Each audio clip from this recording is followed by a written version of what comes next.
Señores, gracias por continuar con Revista Tele 15. Ahora vamos a conversar con el señor Roberto Santana, quien es el director de la Oficina de Apoyo a la Reforma Penitenciaria. Muy buenos días, señor Santana. Bienvenido a la revista. Muchas gracias. Bueno, tener a don Roberto por aquí es un privilegio, conversar con nosotros. Gracias.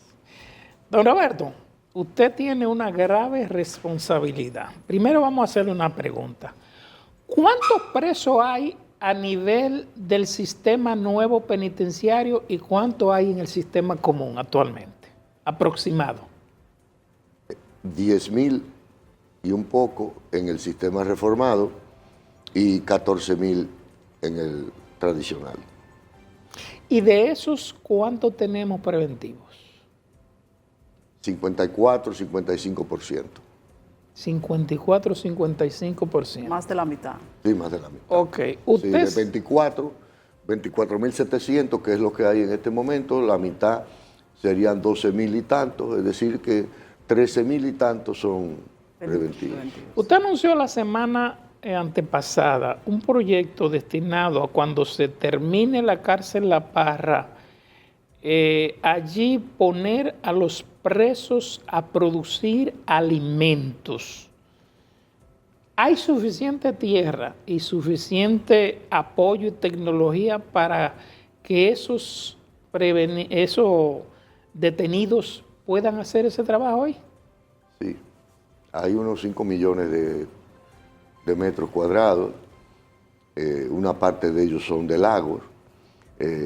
Como dice la gente, hay unas cosas que vienen para mal y dentro de ese mal pueden originar un bien, porque ese centro penitenciario lo ubicaron en un lugar totalmente inadecuado. De pantanos. Sí, y cerca de Vallaguana, a más de 50 kilómetros de aquí, de la capital. Y pusieron a todo el mundo junto ahí, lo que no se debía tampoco. Una cárcel de 8.500 personas, pero bueno, estando ya eso ahí como algo irremediable, porque tú no puedes, nuestro país no se puede dar el lujo de desbaratar una infraestructura de esa dimensión, pues entonces lo que se hizo fue, o se ha estado haciendo, es hacer los reacondicionamientos, los rediseños, las correcciones, y además aprovechar esa propiedad para ejecutar los programas de educación y de ocupación y trabajo obligatorio para los privados de libertad. Esos 6 millones, 1 millón más o menos es el perímetro penitenciario, sobran 5 millones, de esos 5 millones hay aproximadamente 1 millón de metros de lago, y ahí lo que se aspira es a cultivar peces y crustáceos en jaulas y demás, y en la parte que no es agua, que son unos 4 millones, pues los técnicos de agronomía y veterinaria nos están ayudando de manera voluntaria para identificar los cultivos que se corresponden y también que son compatibles con las medidas de seguridad, y que esos cultivos, y también crianza de animales menores, mayores, conejos, gallinas y demás, contribuyan al sostenimiento del centro, al sostenimiento de los privados de libertad mediante procesos de comercialización. Santana, ¿qué es lo que ha obstaculizado la transformación del sistema penitenciario? Hemos visto que esto va como a paso lento, la transformación del sistema, esa reforma, ¿qué es lo que la ha obstaculizado? La reforma empezó ya en firme en el año 2003, con la creación de la escuela penitenciaria, el 30 de julio del 2003. Eso avanzó muy bien hasta el 2012 y más o menos bien hasta el 2016. A partir del 2016, digo del 12 al 16, avanzó más o menos, porque aunque el procurador tenía la voluntad, el gobierno se miró para otro lado del 12 al 16. Y del 16 al 20, tanto la Procuraduría como el gobierno se dedicaron a sabotear, del 16 al 20, a sabotear y a corromper el sistema. Ahí ocurrió de todo. A partir del 20 se trató de empujar el tema, pero el peso del pasado de las prácticas malas y de personal inadecuado ahí en Procuraduría General de la República, bueno, que todavía siguen apareciendo noticias de las mafias y de las cosas que yo siempre he denunciado. Ahí están las pruebas. Nunca he denunciado nada sin pruebas. Nunca he denunciado algo sin pruebas. Ahí acabo de aparecer unos ladroncitos dentro del sistema penitenciario, funcionarios que se dedicaban supuestamente a comprar bienes para mandarlo alimentos a los presos cuando el sistema tiene un acuerdo con comedores económicos. Engañaron, lo vi en el Nacional ayer domingo, engañaron a 13 o 14 incautos Geraldino, una cosa increíble. Y qué bueno que la Procuraduría tiene esa línea de enfrentar a ese tipo de mafias que están ahí adentro. Lo felicito a la Procuraduría, pero les recomiendo que sigan escarbando, porque esos ladroncitos nunca actúan solos. Y no puede haber reforma con corrupción. La reforma y la corrupción son incompatibles. Se abandonó el sistema penitenciario en la Procuraduría anterior, porque nunca vimos, por ejemplo, ninguno de los procuradores visitar ni una cárcel. Así mismo es. Así mismo es. No hubo voluntad. Y del 16 al 20 no hubo voluntad ni en el gobierno ni en la Procuraduría. Bueno, vamos a ver ahora, con todo lo que se está intentando, se ha hecho un cronograma de construcción que nos permite entregar 4 establecimientos penitenciarios nuevos en este año, incluyendo 3 en Las Parras, en la primera fase, con capacidad para 2.400, un centro penitenciario en Pedro Corto, en San Juan, con capacidad para 900, un centro preventivo y de atención a detenidos en Higüey, y así por el estilo, es decir, y otro en Barahona.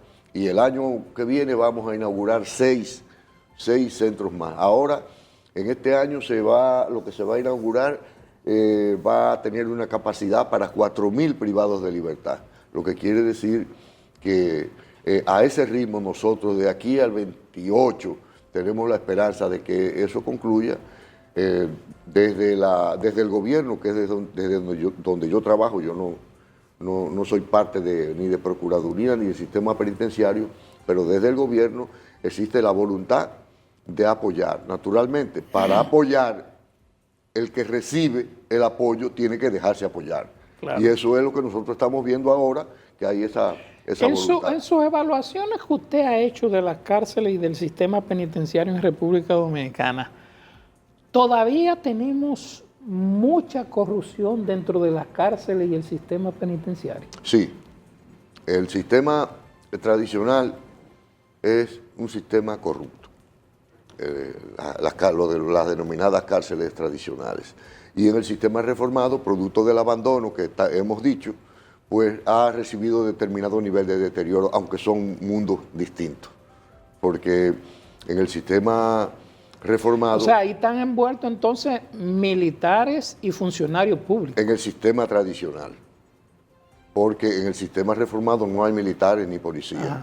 Eso se ha deteriorado producto de la falta de gestión en Procuraduría y producto de la falta de apoyo al sistema penitenciario propiamente dicho, que por eso que precisamente hay que sacarla de ahí. Hay que sacar el sistema penitenciario. Pero el tema de la corrupción precisamente es la antítesis de la reforma, y todavía más. Hay que hacer la reforma porque uno de los males principales dentro del mundo penitenciario es la corrupción. La corrupción es la que afecta la seguridad, es la que afecta la convivencia, es la que impide la reinserción social.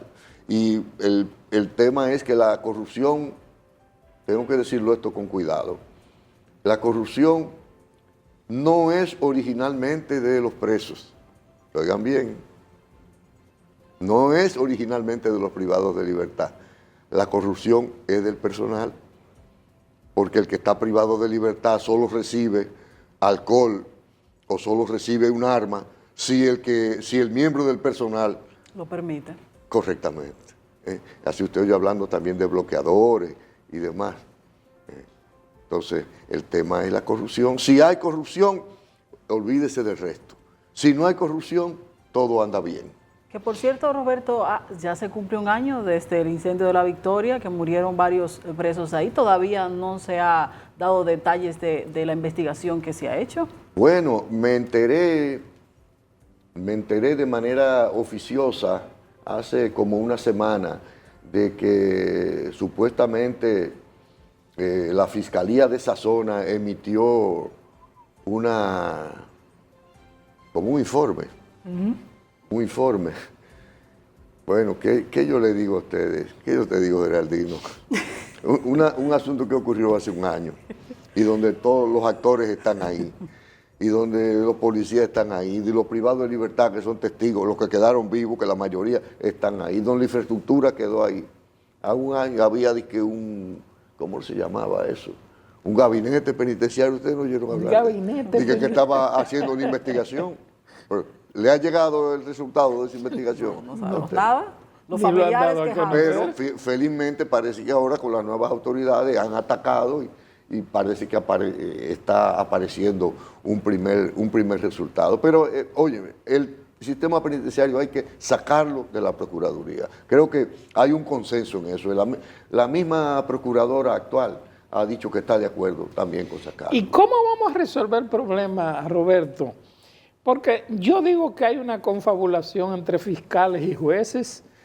Aquí no hay un preso que no le metan prisión preventiva. ¿Tú quieres que yo te lo responda? Eso. Sí. Es así como tú acabas de decirlo. Hay una confabulación o aparte de eso, hay una falta de conciencia por parte de un porcentaje significativo de los representantes del Ministerio Público. Recuerda que los fiscales son independientes, o sea, en sus temas, pero ellos son los responsables de la sobrepoblación, ellos son los responsables del hacinamiento, ellos son los responsables de que la mayor parte de lo que ustedes me preguntaron, ¿qué porcentaje son preventivos? Y tuve que decirte más del 50, 54%. ¿Quién es que recomienda eso al juez? Es el fiscal.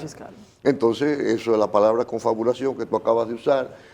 Consiste en una práctica que no está avalada por ley, pero es una práctica en la que regularmente el juez no se opone y no quiere tener diferencia con su colega fiscal. Y eso es una barbaridad, porque como todo el mundo sabe, cuando una persona es confrontada por la justicia, el Ministerio Público tiene 7 opciones con esa persona. Una, de llamar si yo me quedo con este celular y es tuyo, Geraldino, y tú eres la fiscal, la primera opción tuya, vamos a ponernos pónganse de acuerdo, Geraldino. Devuelve el celular. Pónganse de acuerdo, devuélvele su celular y vamos a dejar eso. Por ejemplo, ¿verdad? Sí. Reciba 3 charlas ahí sobre honradez. Y ya se acabó el tema. Otro es, bueno, ustedes dos no se pusieron de acuerdo, pues entonces una garantía económica o una multa, Sí, o quédese en su casa. Hasta por el robo de un racimo de guineo. Un impedimento de salida. Pero la 7ª medida, que es la medida de coerción consistente en prisión, que dice que solo debe de aplicarse cuando la persona es un peligro para la sociedad o cuando la persona puede ser un peligro para la víctima o puede entorpecer el proceso si está libre. Solo si se dan esas condiciones es que la persona hay que someter que esté en prisión. Pero tú usaste una palabra, un racimo de guineo. Dime qué peligro para la bendita sociedad es eso. O qué proceso es el que va a entorpecer. Si es un robo famélico, un robo de subsistencia. Claro. Que a propósito que usted menciona eso, don Roberto, usted nos habló tras bastidores hace unos días que tenían un proyecto destinado a lograr que una gran cantidad de presos que tienen pequeñas multas, que han hecho pequeños robos, han cometido un pequeño delito y que tienen años dentro de la cárcel, o que no han podido por un problema burocrático salir. Háblenos de eso. Bueno, ya lo resolvimos eso. ¿Ya? Sí. Ya lo resolvimos. Yo planteé el problema en el gobierno. Digo, vamos a hacer una colecta por ahí, vamos a... ¿Cómo así? Sí, o sea, vamos a buscar un dinerito para resolver eso, porque a nosotros nos está costando más cara la sal que el chivo. Hablando Mantener claro. esa gente. mantenerlo. Claro, a nosotros nos cuesta más mantenerlo que dar un dinerito para soltarlo. ¿De acuerdo? Entonces, efectivamente, ya hubo una reunión con Procuraduría, una reunión con todo el que tiene que ver con eso. Y entonces, Geraldino, hay personas que están presas por 1.000 pesos.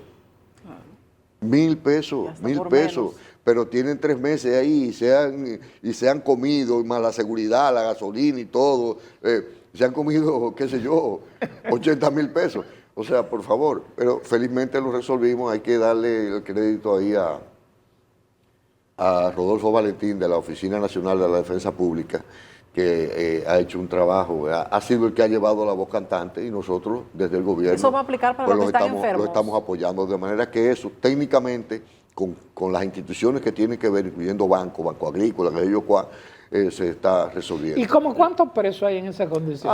Casi 300. Pero Casi incluye a los que 300. están enfermos también. No, eso es otra cosa. Eso es otra cosa. Pero le vamos a dar para afuera, la idea nuestra es también darle para afuera a eso, incluso los que tienen situación mental, los que tienen problemas mentales, que no son 2, ni son 3. Hubo alguien que me dijo en un momento, Roberto, pero ¿por qué es que se necesitan tantos psicólogos? Porque nos está apoyando el Colegio de Psicólogos en esta oficina que ha armado el gobierno de gente voluntaria. Digo, hay 3 o 4 empleados, pero de gente voluntaria que son más de 300. Entonces, lo que hay son 53 psicólogos para atender a 25.000 personas. Entonces, no puede ser porque da un psicólogo para atender a 500 personas. Sí. Y hubo alguien que hablando de ese tema en las discusiones ahí técnicas y académicas, me dijo, Roberto, pero hay muchísima gente que está bien, que nadie tiene que atenderlo. Digo, si está bien, ahí es que está el peligro, porque el que está bien estando preso, ese sí está mal de la cabeza. El que dice que se siente ¿No es bien. así? El que dice que se siente Te lo bien. digo yo que he estado preso. O sea, el que tú ves y dice, no, yo estoy bien. Hay problema. Ese sí está mal, ese sí hay que atenderlo. Lo normal es que esté Porque mal. lo normal es que esté preocupado, que esté perturbado y que necesita acompañamiento de personal especializado en salud mental. Eso es lo adecuado. Don Roberto, en ese tema que tiene que ver con las cárceles, con los presos, se ha vuelto a tocar, recuerdo que un abogado tocó el tema. ¿Usted está de acuerdo con que vuelvan los indultos? Y yo te digo. Porque No, fruto de la suspensión de eso fue un caso muy extremo que Sí, hubo. te voy a decir. El tema, el fantasma que amenaza a los indultos que está contemplado en la ley es el mismo tema de siempre. ¿Cuál es? La corrupción. La corrupción, que se utilice, que comisiones o personas instrumentalicen esa facultad que le da la ley al presidente para recomendarle personas que efectivamente no califican, entonces terminen siendo motivo de escándalo. Y el presidente actual es bastante sensible a ese tema. Y dice, no. Entonces, No quiero yo- rojo. Nadie se quiere echar. yo creo que, no, si el presidente tenía inquietud hasta por el tema de las multas. No, Roberto, háblate ahí con quien haya que hablarse de esas cosas de seguridad para que se garantice que esa persona que se le va a pagar el tema ese de la garantía económica y demás, no vaya a ser que esa persona venga, haga una diablura por ahí, entonces se le pegue el tema al gobierno. El presidente es muy sensible con eso, pero efectivamente ya hay varios periodos gubernamentales en los que no se está dando es los verdad. indultos y se debe al San Benito de la corrupción, que es el mismo tema, porque volvemos al tema de las cárceles, ya fuera de lo que se hace fuera de las cárceles, porque un indulto es una acción fuera de la cárcel, que lo hace una autoridad fuera de la cárcel, que es el presidente. Como cuando la gente habla, bueno, el tema de que están introduciendo armas blancas, están introduciendo armas de fuego, están introduciendo alcohol, hay tráfico de personas, prostitución, etcétera, tecnología, etcétera. Vuelvo a hacer la pregunta, ¿quién entra eso ahí? ¿Quién es que lo entra? El personal. El problema no son los presos. Digo, están presos por violación, pero ellos solo pueden hacer lo que le permite el personal. El que no sirve es el personal. No me vengan a hablar y que ponen un bloqueador y ese bloqueador, no es eso. Si el personal no sirve, ese mismo personal daña al bloqueador. Claro. Sí, Que de ellos para han- poder seguir el negocio. No, yo te puedo decir muy bien, ya está instalado el bloqueador. Oye esto, está instalado el bloqueador, que no pueden poner, ¿cómo se llama? Internet, teléfono inteligente. Yo te pregunto, ¿el bloqueador impide que entre whisky? No. El bloqueador impide que entre una pistola, que entre... No, eso es lo que están de servicio. Que entren prostitutas. Eso es lo que están de servicio. Por Dios, correcto, es lo mismo. Lo mismo que yo, cuando a mí me hablaron de los famosos bloqueadores, yo dije, yo tengo diversas experiencias, vamos a decirlo tranquilamente, en otros países sobre ese tema de los bloqueadores, ¿verdad? Aparte del tema de aquí.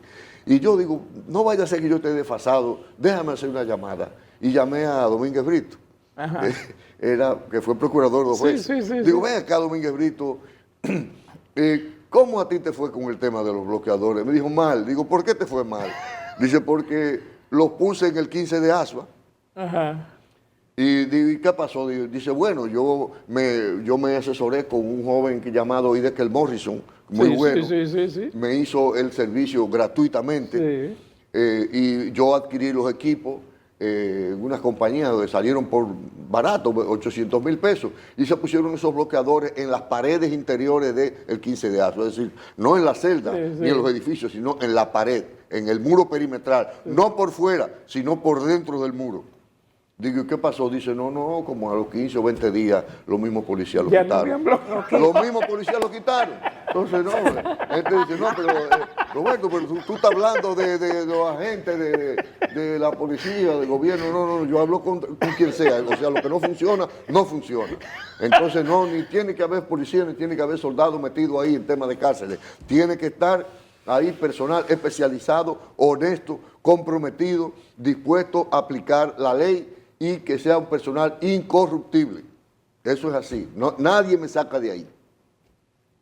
Pero Roberto, si fuéramos a calcular cuando se estaba o cuando se inauguró supuestamente la primera etapa de La Parra y el estado en que estaba la cárcel de Pedro Corto, avanzado en un gran %, ¿en cuánto debieron salir cada cárcel de eso y en cuánto no van a salir? Fruto de haber continuado el trabajo. Bueno, honestamente eso fue un error muy grave de continuar eso. Nosotros hubiésemos terminado Las Parras, Pedro Corto y algunas cosas más. Las hubiésemos terminado en el 21, a mediados del 21 por ahí, a mediados del 21. Y eso estuvo a sobreprecio, honestamente, porque ahí hubo corrupción. Lo denuncié el 12 de agosto, 4 días antes del 16, que fue cuando el gobierno inauguró indebidamente Las Parras, sin estar lista. Hablaron de 7,000 millones solo para Las Parras. Entonces hay que agregarle individuales, tú calculas el porcentaje, obviando la economía de escala. Si para 8.500 salió por 7,000 millones, entonces para 800, 900, casi 1,000, entonces la parte correspondiente. Es decir, en total eso fueron 8,000 y pico de millones de pesos, honestamente. Debieron salir. Debieron salir en aquel momento. En aquel momento. En aquel ¿Y momento. ahora en cuánto no va? Bueno, la abandonaron y ha habido que meterle más de 2,000 millones. A las dos. Sí, más de 2,000. O sea que las dos cárceles ya ahora no van a salir por 11,000 millones. Sí, así es. 11,000 millones. Por producto de un error en Procuraduría, que decían que eso no se le podía poner la mano porque eso era cuerpo de delito. Y, bueno, todo el mundo, yo no voy a volver para atrás con eso, pero todo el mundo sabe que conoció mi posición sobre eso, de que yo dije, continúen la investigación con esas compañías, por la vía penal, lo que ustedes quieran, y mientras tanto que ellos terminen esa construcción, ellos me entregan su obra, me entregan la obra y el tema penal determina, te pasaste, devuélveme, yo te debo, te pago, te tengo que meter en la cárcel, te meto, pero yo tenía resuelto el tema de llevar los presos de La Victoria para Las Parras, y el incendio ese que tú ves no se hubiera dado, porque desde el 21 yo hubiese tenido ahí todos esos privados de libertad. Ahí es donde yo digo que eso no es justicia. Eso que se hizo no es justicia. Porque mientras decían que no podía terminarse La Parra y San Juan y demás, porque era cuerpo de delito, yo digo, pero todos esos apartamentos que están usando ahí los miembros del Ministerio Público, que son cuerpos de delito también, todos esos vehículos que están usando para arriba y para abajo, ahí que son cuerpos de delito. Punta Catalina no di que era cuerpo de delito, ¿por qué no la pararon también? O sea, hablando claro, fue un error, yo lo denuncié en su momento y cuando vi que eso no avanzaba me fui, todo el mundo lo sabe eso. Pero ya, vamos, punto y aparte, vamos a seguir para adelante. Exacto. Sobre la base de que el gobierno que no quiso confrontar con Procuraduría, eso es el estilo que tiene el presidente, de no la independencia, la Procuraduría y demás, pero yo no es que no esté de acuerdo con el presidente en ese sentido, lo que sí creo es que un Estado no se puede dejar arrodillar por ningún poder, de ningún tipo, aún menos el jefe del Estado. Fíjate lo que está pasando en Ecuador. Sí. Sí. Fíjate, no hay en Guatemala. Sí, tú has oído hablar de lo que llaman el tren de Aragua. El tren de Aragua. ¿Dónde fue que se originó? Fue en las cárceles. Es decir, un gobierno no puede dejar que nadie quiere decir nadie, le tumbe el gobierno y le cree una situación de ingobernabilidad. Eso es lo que creo yo. Roberto, es un tema que es un poco conflictivo, porque a propósito usted habla del tren de Aragua. Ahora dicen que las medidas de Bukele han salvado a El Salvador con el asunto de la práctica penitenciaria. Bueno, que yo te digo, había una situación extrema ahí en El Salvador, Guatemala, ahí, Honduras, lo que llama el Triángulo Norte, es decir, esa es la puerta a México, para de ahí pasar los migrantes a Estados Unidos, y el delito. Que yo te digo, había una situación extrema que yo la vi, pues yo ayudé a El Salvador, a Guatemala, a Honduras, a hacer sus políticas penitenciarias. A una parte de ellos le creé su escuela penitenciaria. En Guatemala ahora mismo hay 8 centros que son modelos en Latinoamérica, reformados, creados por nosotros, acompañando a instituciones, Naciones Unidas, Departamento de Estado de los Estados Unidos, Unión Europea y demás. Y en esos países, Geraldino, no se podía salir en la mayoría de las ciudades después de las 5 de la tarde.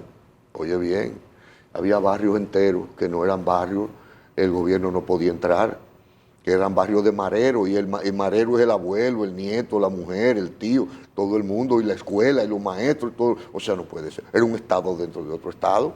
Entonces, Bukele ha tomado una medida extrema. Ante una situación extrema, tú sabes que cuando hay una cosa que está extrema, claro, lo que viene es una medida extrema. Ahora, yo lo que dije desde el principio es que él tenía que agregarle carne penitenciaria a eso. Es decir, a los que están presos, ¿verdad? Los que están presos, usted tiene que meterlos en unos programas educativos, en unos programas laborales y de reinserción social. Y por otra parte, a toda esa sociedad que estaba maleada, él tenía que hacer una intervención social ahí, porque cuando salgan esos privados de libertad, ¿para dónde va? ¿Lo van a recibir esos mismos barrios dañados? De nuevo, ¿no? Tiene que trabajar con esos barrios. Bueno, parece que se ha estado haciendo eso en los últimos meses. Se nos está acabando el tiempo, Roberto, pero nos gustaría saber, de aplicarse la medida que ustedes van a tomar con el asunto de los presos de Las Parras y con el asunto de los presos, 300 y pico de presos que deben 1,000 pesos, multa insignificante o robos famélicos, ¿hay algún programa destinado a orientar, a reinsertar a esa gente? Bueno, vamos a ver. El caso de multas y cosas, en una parte son preventivos. Ahora, del lado de la población en general, específicamente la población condenada, existe desde que lo creamos en el 2003 un programa de reinserción social. Ese programa en el modelo reformado se ha mantenido ha recibido sus embates, pero aún así se ha mantenido. Hay cientos de privados de libertad que hacen trabajo fuera, en los ayuntamientos, en las escuelas, etcétera, y ahora lo hemos retomado con fuerza. O sea, aún estando preso, aún estando detenido. Sí, porque en la última fase... Es por convenio con la institución. Sí, es decir, el sistema progresivo es observación, tratamiento y prueba. Después que tú estás en la fase de prueba, que es un tiempo determinado según la ley, después que tú estás condenado, te han aplicado el programa de tratamiento, te han educado, te han metido en unos talleres, has hecho unos cursos, han probado tu conducta, ok, tú puedes ir saliendo poco a poco, tienes un permiso laboral, tienes esto, puedes ir a la escuela, fuera, etcétera, y son personas a las que no les conviene fugarse, porque si se fugan, eso le agrega un elemento más a su expediente. En un extremo tal, ya en cuanto a trabajo que estamos haciendo desde el gobierno apoyando al sistema penitenciario, nosotros estamos subiendo cientos de privados de libertad, que creo que te lo comenté un día por teléfono, a las montañas, a las cuencas. Sí, tú me mencionaste la cuenca de Nizao. Sí, y ya vamos a empezar en San Juan también, en Sabaneta, también en la presa de Sabaneta. Bueno. Y déjame decirte que el programa de reinserción se ha basado principalmente, no únicamente, de personas privadas de libertad que salen por la mañana y vuelven en la tarde a la prisión. En este caso, yo lo estoy subiendo por una semana entera, durmiendo allá en el monte. Y eso está ayudando porque ayuda al privado de libertad, ayuda a esas comunidades porque se les da educación también, ayuda a las presas porque al eliminar la erosión o disminuir... Y sobre todo el ambiente. Eso, y la reforestación es un programa patriótico y es un programa permanente. Mientras haya cárceles y presos condenados, tienen que ir todos a reforestar en todas las cuencas del país. Es un tema bueno. Naturalmente, vuelvo a insistir, ese tema penitenciario, para que sea constante, no puede estar en manos de Ministerio Público, no puede estar en manos del fiscal.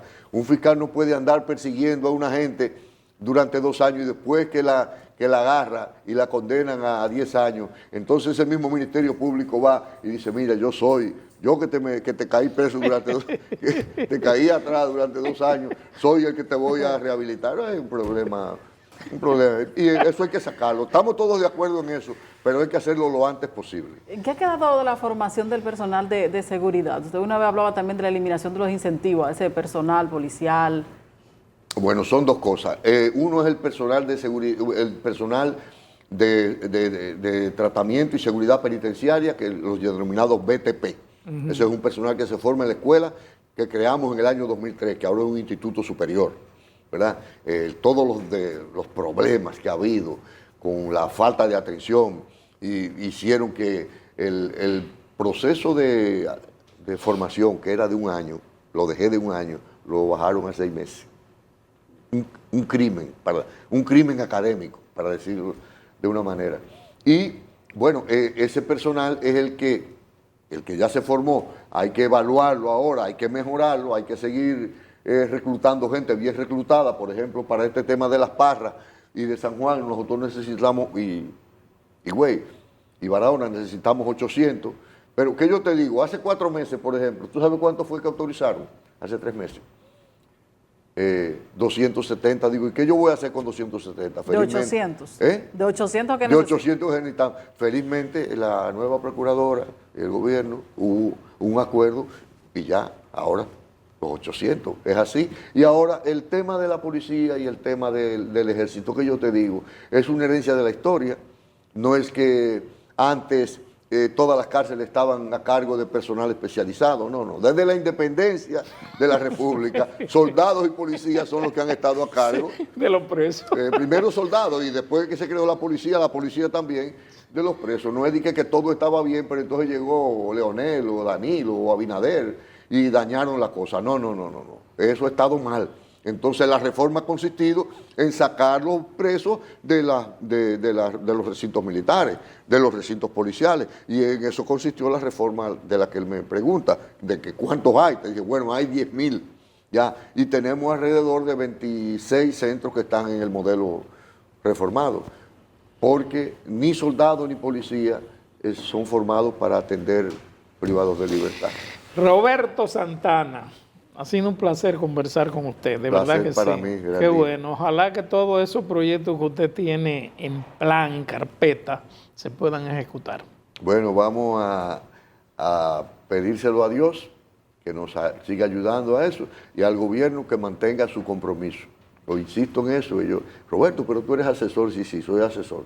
Pero yo quiero que la gente sepa que yo quiero que el gobierno mantenga su compromiso de la reforma. Sin reforma penitenciaria, olvídense de lucha contra la corrupción, porque una parte del tema de la corrupción se origina en las cárceles en este país. Y eso nos afecta a todos. Así es. Gracias, Roberto Santana. Señores, a ustedes también gracias. Nos vemos mañana.